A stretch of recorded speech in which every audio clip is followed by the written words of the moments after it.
I'm going to tell you something that can help enrich your life. It's a sure sign from God that he ain't through with you because he wakes you up in the morning. When he's done, you won't wake up no more. But as long as you're waking up, that means he has something for you that he hasn't been able to give to you for whatever the reason. I'm going to help you get to that reason a little bit quicker. I want to tell you something that I learned that changed my life. I was reading a book one time that had a quote in there from Albert Einstein. And Albert Einstein said, "Imagination is everything. It's the preview to life's coming attractions." If you think about that, that's a really, really true statement. Because everything you see in this world came from somebody's imagination. Everything.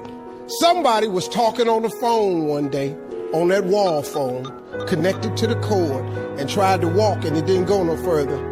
And he wanted to just go outside and get something out the car. Somebody said, "You know what? I wish I could take this phone outside." Everybody in here got a cell phone. It was in somebody's imagination. Somebody imagined that. Somebody imagined everything. Somebody got tired of walking. Somebody got tired of driving cars. Somebody said, "We're gonna fly." You're not finna fly.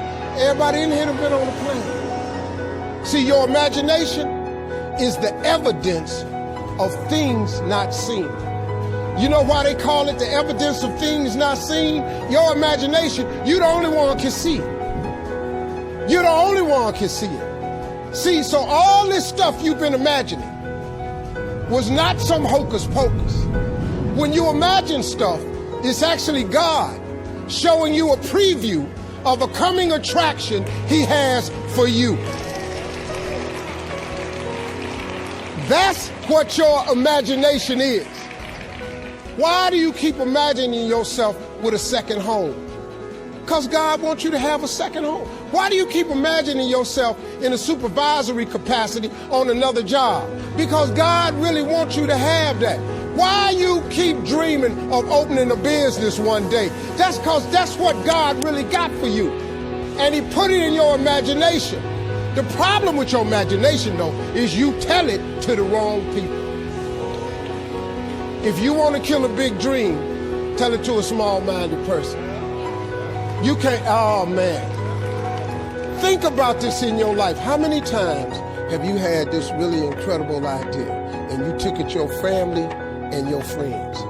You shared it with them and they shot it down. You know why they shot it down? Because they couldn't see it. Because God didn't put it in their imagination. He put it in yours. It was your evidence of things not seen. See, all this stuff you've been imagining, you ought to start working on it. Because that's what God really got for you. Your real life is in your imagination. I'm here to tell you that. You think I'm here by accident? I'm here because he put this in my imagination when I was 10. When I was 10, he showed me I was going to be on TV. That's all I ever wanted. The assignment when I was in the 6th grade was everybody write their name on a piece of paper and write what you want to be. You know what I wrote on my paper? I want to be on TV.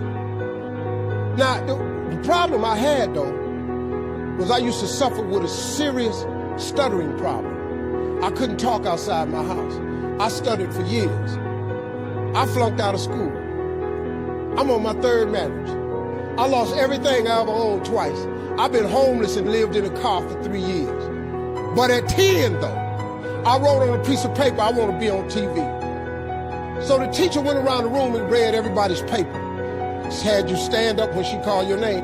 And the only assignment was your name and what you want to be. Doctor, lawyer, dentist, basketball player, football player. I wrote I want to be on TV. She saved me for last. She said, "Little Stevie, come to the front." Now I'm thinking, I'm going to the front because I got the best answer. Because ain't nobody had put that on their paper.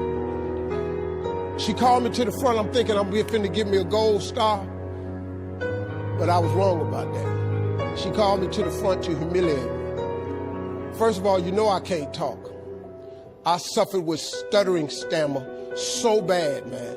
I couldn't talk at all. And that lady lit in on me. "Why did you write this on your paper?" Now I'm standing there, I can't talk. Who in this school ever been on TV? Who in your family ever been on TV? Who in this neighborhood ever been on TV? I'm crushing, man. I'm standing there dying. She said, look at you standing there. You can't even talk. How they gonna put somebody like you on TV? So every Christmas, I send her a flat screen TV. Because I don't want her to miss me.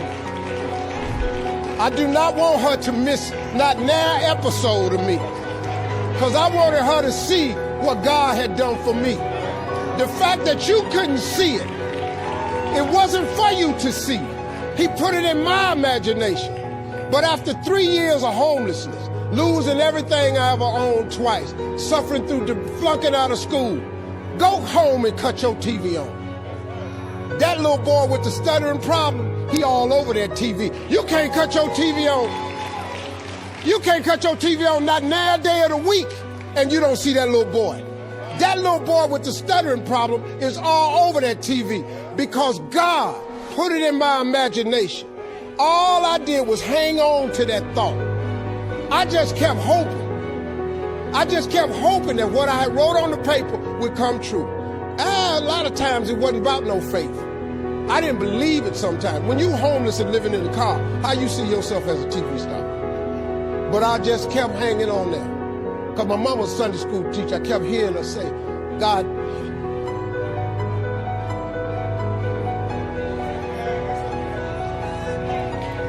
God didn't bring you this far to leave you. God didn't bring you this far to leave you. Why do you think he keeps waking you up? Because he got more for you. He got way more for you. He got plans for you. But he needs your faith. He just needs you to call on him. He needs you to dust off your imagination and just go for it. You got to try. Quit waking up thinking you ain't got no say-so in your life. You have a choice in this matter. You can't stop what happened to you, but you can doggone sure do something about what happened to you. Life is 10% what happened to you, is 90% what you do about it. Somebody in your family gonna die. Somebody in here gonna get fired. Somebody here gonna get an eviction notice. Somebody gonna get laid off. Somebody company gonna close. That's life. Somebody you love gonna break up with you. That's life. But what you gonna do about it though? Since it's gonna happen anyway. Trust me, go home and ask God to open up your imagination and then pursue it with everything in you and watch what he do for you. Appreciate y'all.